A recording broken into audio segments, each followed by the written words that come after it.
So the talk on social media at the moment is the fact that the government are trying to scrap jury trials. And it's yet another thing that government are doing and not consulting us on, not talking to us about. So when I talk to you about the three-pronged attack, the digital ID, that we're just going to do that. We're not going to give you a choice. We're not going to ask you about it. We're just going to do it. The facial recognition software and technology. Oh, we're not going to tell you about that. We're not going to ask you about that. We're not going to consult you at all. We're just going to do it. And the central bank digital currency, which I'm guaranteeing you, they're just going to have the same attitude about, oh, no, we're not going to ask you about that. We're just going to do it. So this massive attack on our civil liberties is just outrageous from our government. It's almost like they've completely forgotten that we're a democracy. And they seem to have decided that we're a totalitarian, we will be dictated to. It's a dictatorship. You'll be told and you'll do as you're told. Well, no. Because the other thing they seem to have forgotten is that we, the people, are the ones that put them where they are. And they're there to serve us. They're not there to serve their major multi-million, billion-pound donors. They're not there to serve them. They're there to serve us. And the things that they are taking for granted that they can just do don't serve us. So there's been quite a bit of uproar. And especially when it comes to jury trials, because the jury trials are in place to serve us. If, heaven forbid, you get in trouble, you don't want to be sitting in a courtroom with a judge who has absolutely no understanding of what your life is like, where you come from, anything at all. So juries are there so that you can be, if you've done something wrong, judged by a jury of your peers. A judge is not a peer. They're predominantly white, predominantly male, and predominantly older. So it's right that there is uproar over this. So I'm going to show you and share with you the things that I've found. So this was the first kind of indication that I had, and this is from the No to Digital ID group. Starmer vows to push ahead with cuts to jury trials despite backlash. So Prime Minister Keir Starmer has said the government is pushing ahead with plans to halve the number of jury trials in England and Wales because he had given his word to crime victims that he would tackle delays to justice. So that's how he's couching it. Well, there's a massive backlog when it comes to cases that are going to be heard in court. So in order to cut that backlog, we're going to cut jury trials because it'll be much quicker. And it's all for the people who are waiting on the trials. And while I understand that victims, crime victims, do want to have their day in court and want to know that the perpetrator of that crime has had some form of punishment, that is not the cutting jury trials is not the answer. And I'm not the only one who thinks that. So that was the first part. And there's this guy, Brian Levison. My jury reforms are misunderstood. If not this, then what? The retired judge who recommended limiting jury trials says only bold action will save the justice system. Like I said, white, predominantly male, and older.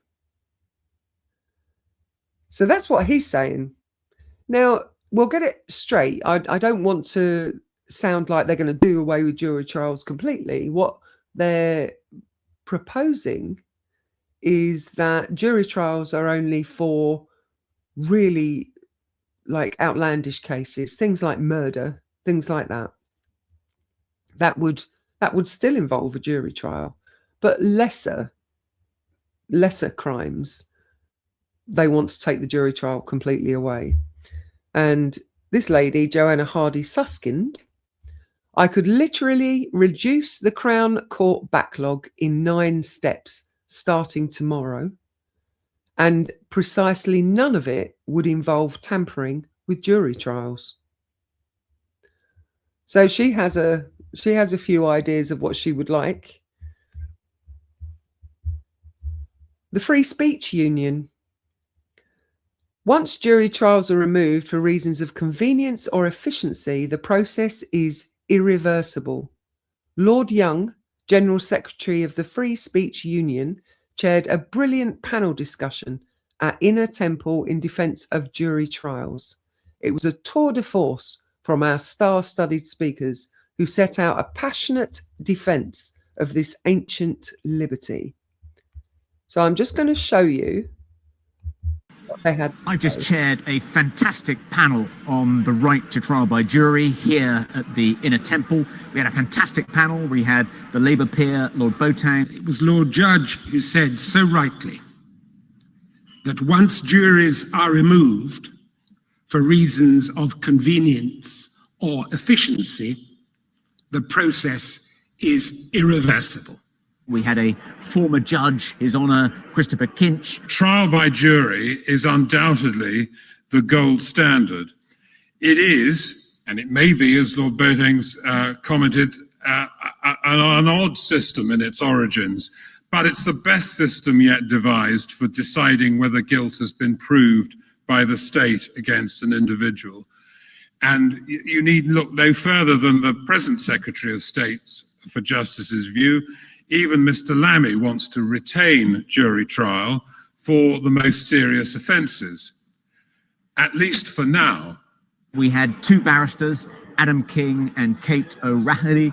The negative reaction to Lammy's proposals, perhaps I should call them Levison's proposals, since it was he who set the hair running last summer, has reassuringly come from both sides, all sides of the political landscape. That's a wonderful thing. And indeed, one might take that fact, the fact that Rupert Lowe and Shami Chakrabarti can stand shoulder to shoulder in opposition to this as some indication of what a terrible idea it is. What role does the jury's common sense play in a criminal trial? What is the value of having 12 independent people bringing their common sense and their life experience when they sit in judgment on their fellow citizens? And my answer is that the jury's common sense, their life experience, is the best weapon against weak prosecution decision-making. It was a tour de force. They each made a passionate, eloquent case for opposing David Lammy's proposed restrictions on the right to trial by jury. We'll be releasing the video next week. It's fantastic. I hope you watch it. So there you go. The people who are in opposition to this are professionals in the legal profession. So these are barristers, these are judges who don't think this is a great idea. So we have to kind of ask ourselves what the problem is when it comes to the justice system. So Carl Turner, MP, I'm hearing that the government are trying to push for the courts bill to be debated in the next few weeks. Stand by. We must defeat these ludicrous plans to curtail jury trials. We have growing numbers of UK Labour MPs not prepared to support the plans. So this is coming from Lammy as part of the government, and the government, the other Labour MPs, are not supportive of this. And it's down to a massive lack of funding. And when you actually look at the arguments to and against, for and against jury trials, it predominantly comes down to the fact that over a period of time, the government money that goes into the judicial system has not increased as much as it needs to in order for people to actually partake in that system. So judges can't sit because there isn't enough money to pay them, all of the people that go and operate at the court, so that's all the tellers, all the people that usher people in, they can't be paid because the money isn't there. So over time, the amount of criminal court cases that have come up have increased.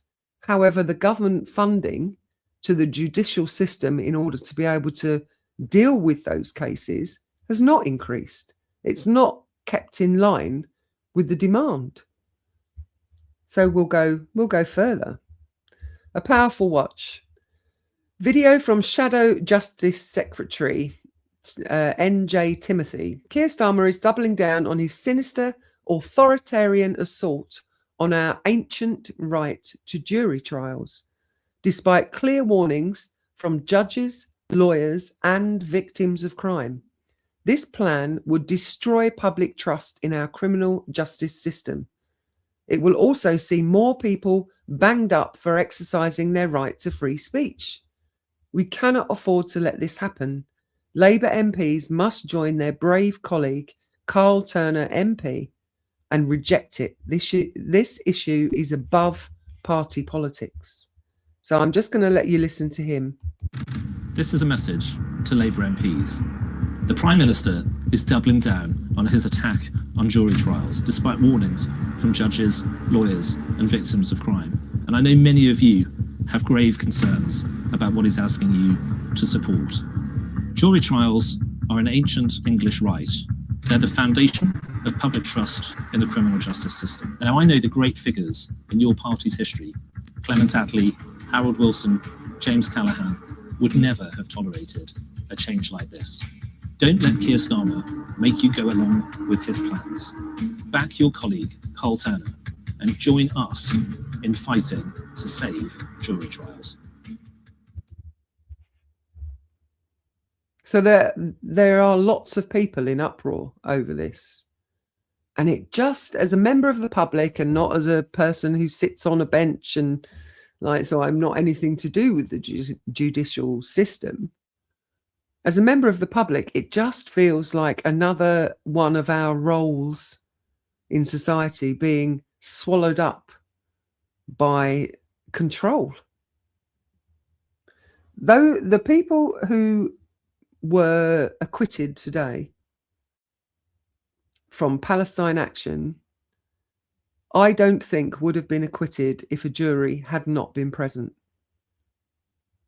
I don't think that would have happened at all. So I just want to show you something. The court stats. And this is on X. This is the court stats analysis of Crown Court usage in England and Wales.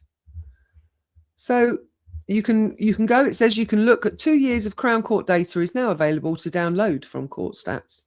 View our historic data page for the Excel file. But I just want to show you as of today. This is today. Court Stats. Today, 4th of February 2026, 54 of the 516 Crown courtrooms in England and Wales will not be sitting. That's 10% of them.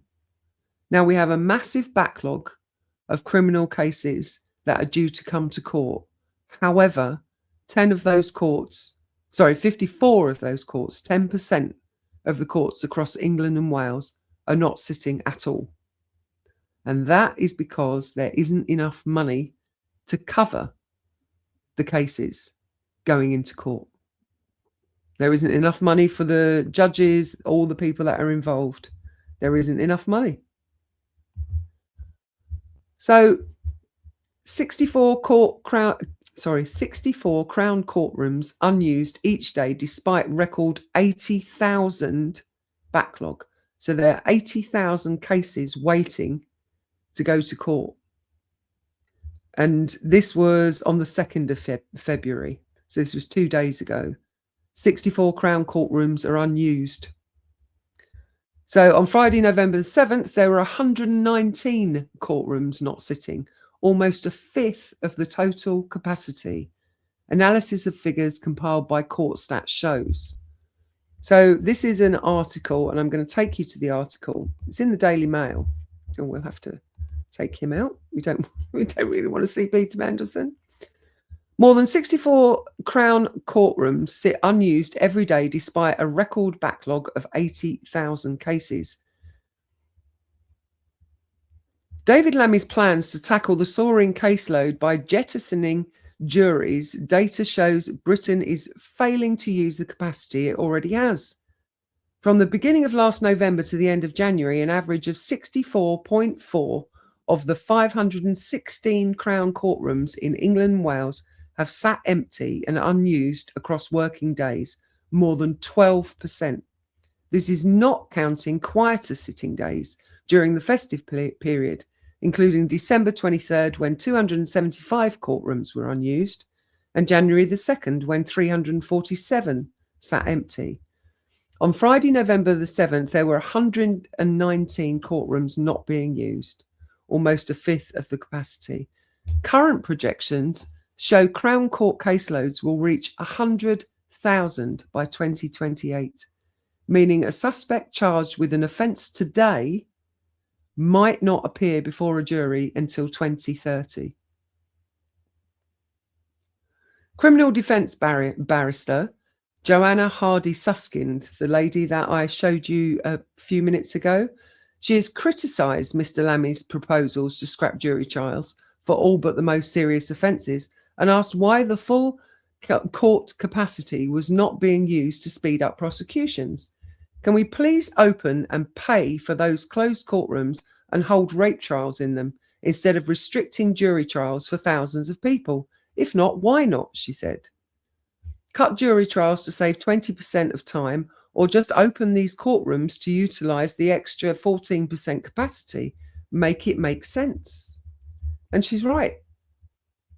So roughly 60% of rape victims are said to be withdrawing from prosecutions due to the delays. Law Society President Mark Evans said the only way to ensure victims receive swift and fair justice was reform across the entire criminal justice system. Now, that's not calling for juries to be taken away. That's looking at reform for the entire criminal justice system. And with that would be an increase in the funding that they receive from government in order to carry out the work that they're there to do. So it's not the fact that juries are taking too long and therefore it's too expensive. It's that the actual courts are not being supported by the government in order to carry out the cases. Given the unacceptable delays that victims, witnesses and defendants are facing in our criminal justice system, it is alarming that the government chooses to leave so many courtrooms empty. Underinvestment by successive governments has caused restrictions on sitting days, a chronic shortage of judges, court staff and defence lawyers, and courtrooms in disrepair. Victims, defendants and the wider community are being denied this vital public service. There are also huge delays in the magistrates' courts, and proposed restrictions on rights to jury trial will see many more cases moved from one under-resourced part of the system to another. So if you take away jury trials, then those trials won't be held in front of a jury of that person's peers. They'll be heard in magistrates' court, and they're underfunded.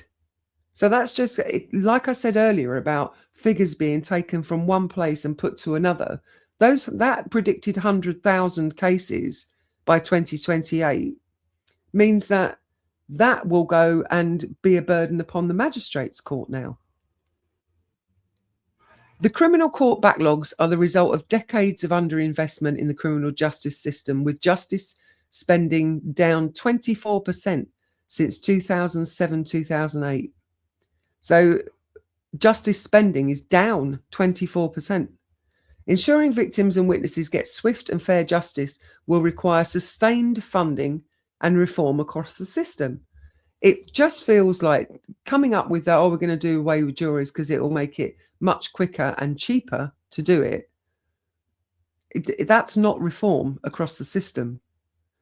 A Ministry of Justice spokeswoman said, "We are funding Crown Courts to sit at record levels, but that will not mean every courtroom is in constant use, as there are many legitimate operational reasons rooms may be unavailable at any given time. Clearing delays in the courts requires combining this record investment with greater efficiency and bold reforms that will help deliver swifter justice for victims." There was a record high allocation of 111,250 Crown Court sitting days this financial year, but incoming demand is so high that even sitting at these levels will not reduce the outstanding caseload. The Justice Secretary has therefore introduced drastic plans to scrap jury trials for crimes that carry a likely sentence of less than 3 years, creating swift courts to tackle the backlog.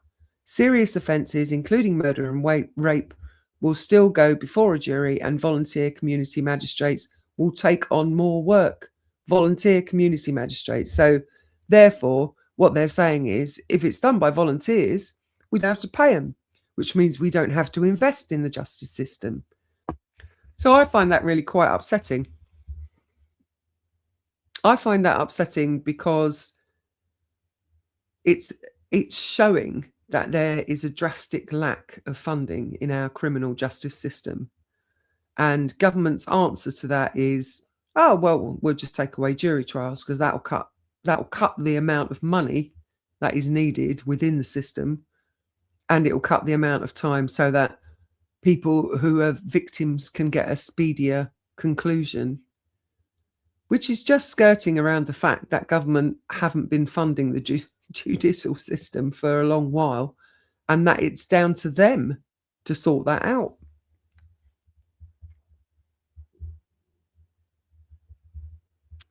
So let me just stop this. So on X, there's a group called Defend Our Juries, and it says, let's have a look what date this was. This was the 2nd, so this was 2 days ago. Breaking: Department of Justice co-founder Tim Crosland physically ejected from court. Tim was carried out of court today for attempting to explain to the judge that his hearing and thousands of others are unlawful due to a lack of legally required procedural evidence. And it's only a couple of minutes long. I'll let you hear from him. Well, I've just been carried out of court following my plea hearing on the Section 13 Terrorism Act offence for holding a sign. I'm a bit surprised. I've been a lawyer for more years than I can remember, well over 30. The point of a court hearing is to hear both sides. And I had a really simple point, that nobody should be put in a position of having to give a plea before raising with the court procedural legal reasons why that charge is unlawful. And there were 3 reasons this charge was unlawful. 1, there was no evidence that the DPP had given his consent to the charge. Without that, it's an unlawful charge. Nobody should have to enter a plea to an unlawful charge. The court wouldn't even let me make that point. They wouldn't even let me point out that this charge has not been properly commenced. I was carried out of court for refusing just to go along with this sausage factory that this court has been turned into. In summary, what I saw was a court breaching its legal obligation under Section 6 of the Human Rights Act 1998 to uphold convention rights. One of those is Article 6, the right to a fair trial. And if you don't allow people even to explain why the charge is unlawful, it's the clearest violation of that you can imagine. So this is a farce. This is a sausage factory. It is not a court of law. And I really suspect that if they do away with jury trials, this is the kind of thing that will begin to happen more and more frequently. People not being able to have their say. not being able to put their side over, and to be carried out of court. It's outrageous. So this, let me just stop her. This is again from Defend Our Juries. Know your rights. You could be in a courtroom someday. Over the last few years, when juries have heard evidence of why people have taken direct action to advance climate or racial justice or to stop genocide in Gaza, they have repeatedly found the accused not guilty. So I'll just let you listen. There is a lot that's hidden from us. You could well be sitting in a court one day. Juries have repeatedly refused to convict people challenging corporate and government corruption and lack of action in the past few years because they see what's happening. This has a long and noble history. This, of course, is inconvenient for some, but this is how we change things. Weirdly, jurors can only be told about their rights outside the courtroom and not inside. So we're making sure people know now. What has been confirmed again and again and again by the highest courts in this country is so well established that juries can use their inner moral compass, their conscience, their humanity to make their decision. It's written in stone outside the Central Criminal Court, the Old Bailey. It's part of the law. It's so well established, even used to be taught in schools. Clearly, the power of juries is important in the context of the disgusting moral bankruptcy being displayed by so many of our so-called leaders and their friends in corrupted corporations and institutions. Why do you think this government is trying to get rid of juries? This genocidal government? It's not because of a backlog. It's a part of dismantling democracy, because juries decide what is acceptable to the ordinary person, not to big business or corrupt politicians. The Nazis took away jury trials while they were building power in 1920s. Another interesting piece of history, we used to have the death penalty in the UK.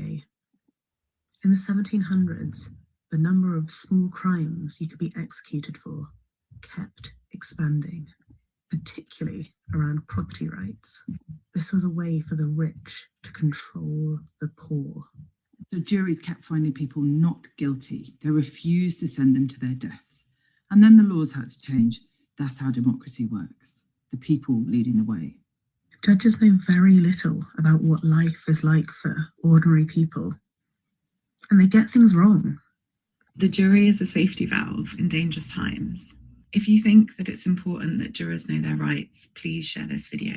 Know your rights. There is a lot. So that gives you another perspective of possibly why our government would be wanting to stop jury trials. So having looked and sourced through mainly X, as you could see, but following up and looking at the problems that we have in our judicial system, I came to the conclusion that I was right. It is another way just to curb our capacity to be involved in our communities. And getting away with juries, like doing away with juries, is a way to, if I go into court and I'm accused of something and I don't have a jury of my peers to understand where I am, where I'm coming from and why, they can just lock me up and decide no. And there would be many, many cases of injustice, I think. And then we would have the other side, which would be the amount of freedom fighters that are fighting to get verdicts overturned. And that would then put an even greater pressure on the justice system. So having read and looked, I then thought, right, I'm going to have a chat with Claude, one of our favorite AIs, because I wanted to get more of a understanding of the history of jury trials, where they originated from, how it came to be, how it came to pass. So I asked Claude and I said, can you tell me the earliest origin of trial by jury in the United Kingdom, please? And he says, the roots of the jury system trace back to the Norman conquest of 1066. The Normans brought over a practice where groups of local people would be assembled to provide information to royal officials about land ownership, taxes, and local matters. This wasn't initially a trial system, but rather an investigative one. The key development came during the reign of Henry II, who is often credited as the founder of the English jury system. Through the Assize of Clarendon in 1166, Henry established that serious criminal accusations would be presented by a jury of local men. This was the presenting jury or grand jury. These juries would accuse people of crimes based on local knowledge and rumour. Initially, after being accused, the defendant would still face trial by ordeal, such as being burned or submerged in water, with the outcome supposedly revealing God's judgment. However, in 1215, the Fourth Lateran Council forbade clergy from participating in trials by ordeal, effectively ending the practice in England. This created a need for a new method of determining guilt or innocence. The solution that emerged was the petty jury or trial jury, a group of local people who would hear evidence and make a determination of fact. By the mid-13th century, this became the standard method for criminal trials. Interestingly, these early juries were quite different from modern ones. Jurors were expected to have local knowledge about the case and were essentially witnesses themselves, rather than neutral parties hearing evidence for the first time. So the origins of juries is quite different, because juries now don't hear anything and don't know anything, or shouldn't know anything, until they actually enter court and hear the evidence. Whereas back then, they were held by people who already knew what was going on and knew the perpetrator, knew the circumstances surrounding the issue. I then asked Claude my question: can you trace trial by jury from its inception through United Kingdom history, showing me how the practice may have changed and when it became the official part of the legal process we have today? Include common law in your response. So, trial by jury in the UK, origins through modern practice. So we know the pre-Norman origins and the early development. We know the Norman introduction and Henry II's reforms. The crucial turning point. Two major events in 1215 transformed English criminal procedure. The Fourth Lateran Council, the Roman Catholic Church, withdrew support for trial by ordeal in 1215, necessitating development of the jury in its modern form. This created an urgent need for an alternative method of determining guilt. Magna Carta, trial by jury, became a fairly explicit right in Magna Carta, Article 39, which stated no free man shall be imprisoned except by the lawful judgment of his peers or by the law of the land. The law of the land referred to consuetudinary law, customary law, based on the customs and consent of subjects, the foundation of common law. So, medieval developments, 13th to the 14th century. During the mid-14th century, it became forbidden for persons who had sat on the presenting jury to also sit on the trial jury for that crime. This separated the accusatory function from the trial function. Common law development. Medieval juries were self-informing, chosen because they knew the parties and facts or had a duty to discover them. Over time, English juries became less self-informing and relied more on the trial itself for information. This gradual shift was driven by common law principles, evolving through judicial decisions and customary practice. Then we have a critical moment in 1670. Bushell's case established beyond question the independence of the jury. The background: William Penn and William Mead were charged with unlawful assembly for violating the Conventicle Act. The jury found them guilty of speaking in Grace Church Street, but refused to find an unlawful assembly. The infuriated judge charged the jury, "They shall not be dismissed until we have a verdict that the court will accept." So he effectively imprisoned them in the courtroom and wouldn't dismiss them. Edward Bushell, a jury member, refused to pay the fine imposed for their verdict. Chief Justice Vaughan ruled in November 1670 that a jury could not be punished simply on account of the verdict it returned. Common law significance: this case became a foundational common law precedent establishing jury independence, a principle that would be built upon through subsequent cases and became embedded in common law tradition. So effectively, this Chief Justice Vaughan said, you can't effectively imprison a jury because they don't return the verdict that you want. That's what he said to the judge. By the Tudor period, almost all issues of fact in the common law courts were tried by a jury of 12 men.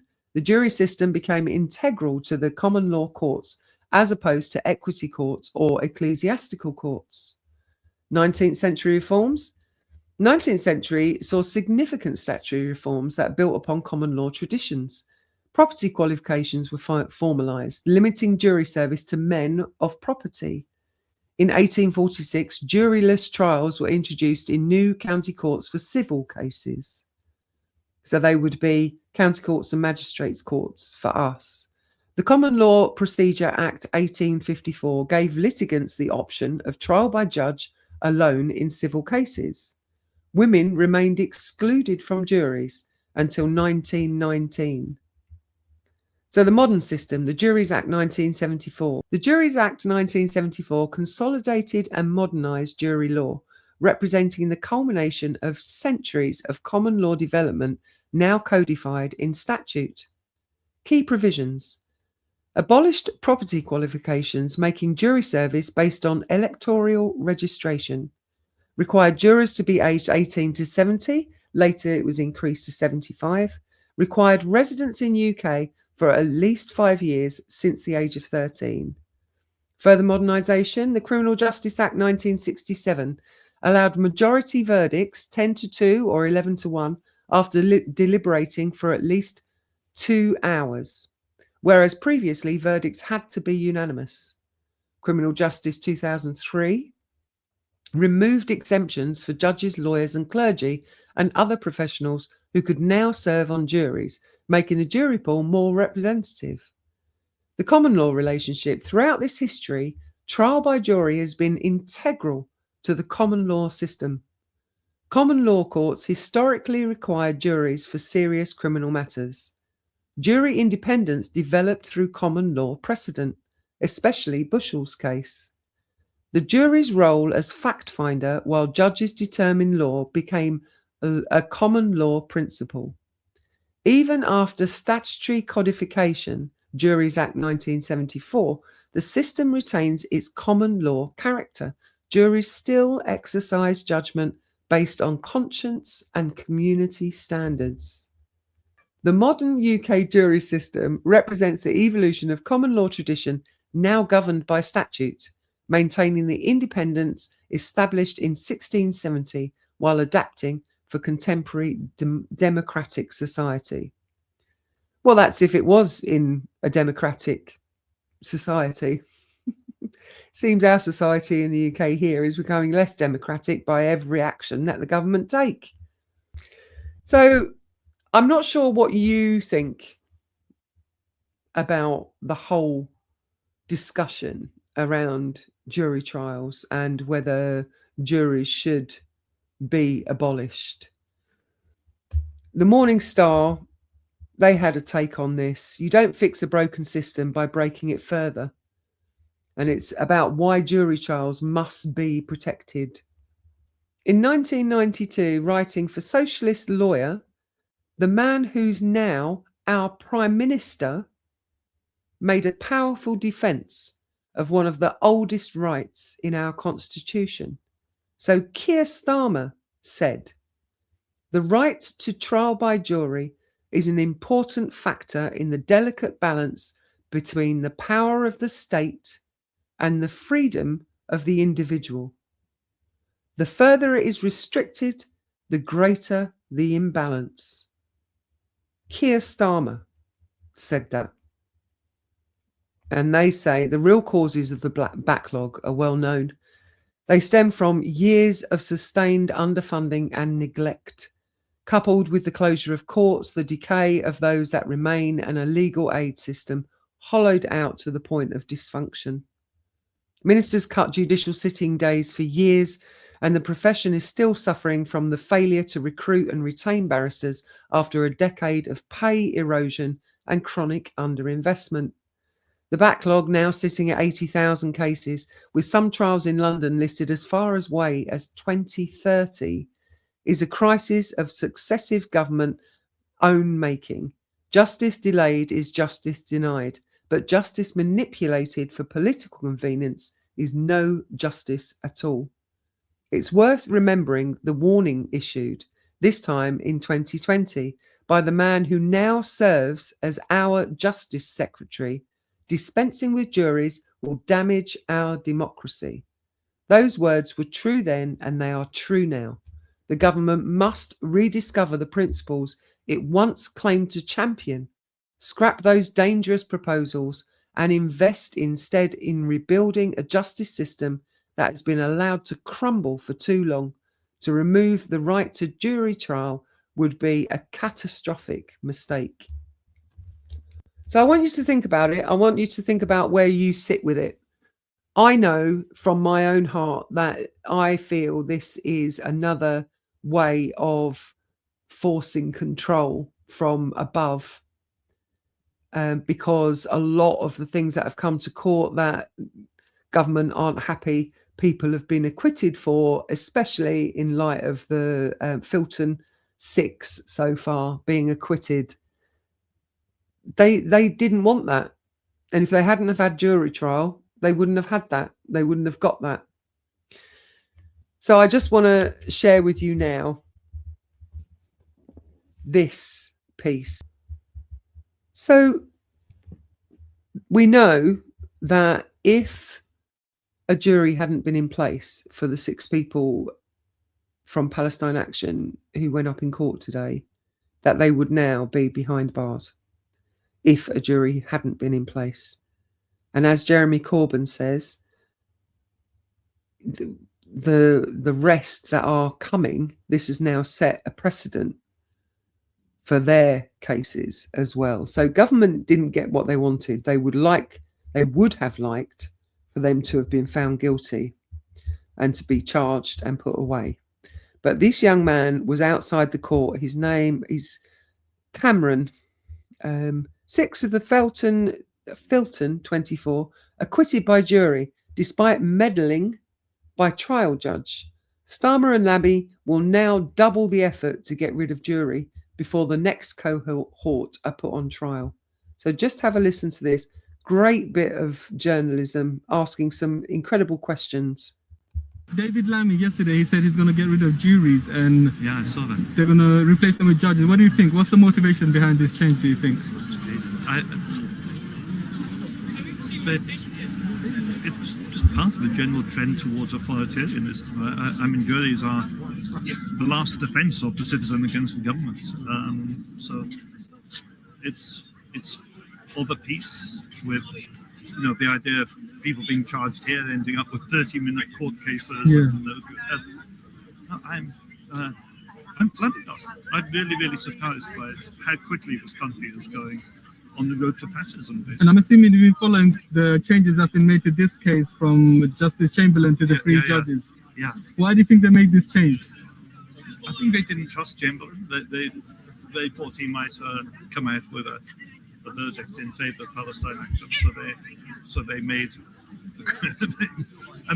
and it's not unusual to change from one judge to 3 judges. But normally the original judge would be one of the 3. You wouldn't get rid of him completely. That's just really weird. The whole thing is, on Friday, Chamberlain was still replying to the lawyers, expecting to be holding the case, so it happened almost overnight. So do you think that they removed him because he was sufficiently unpredictable? Yeah. And he's given, there's another case earlier this year where he said that he just didn't believe the evidence from MI5. He thought the security service were lying, for example. So his card is marked. Is it rare for someone like him to be appointed to such a senior position? Yeah, it is. It's unusual. It is unusual. And I don't quite understand it. Do you think it's something similar to Jeremy Corbyn in the Labour Party? They have to have have a rogue. But normally they don't in the judiciary. It's a bit strange. I don't really understand how he got promoted very young, very quickly. He was the youngest High Court judge when he was made a High Court judge.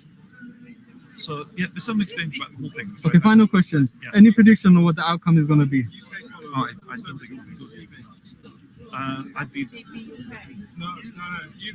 be very surprised.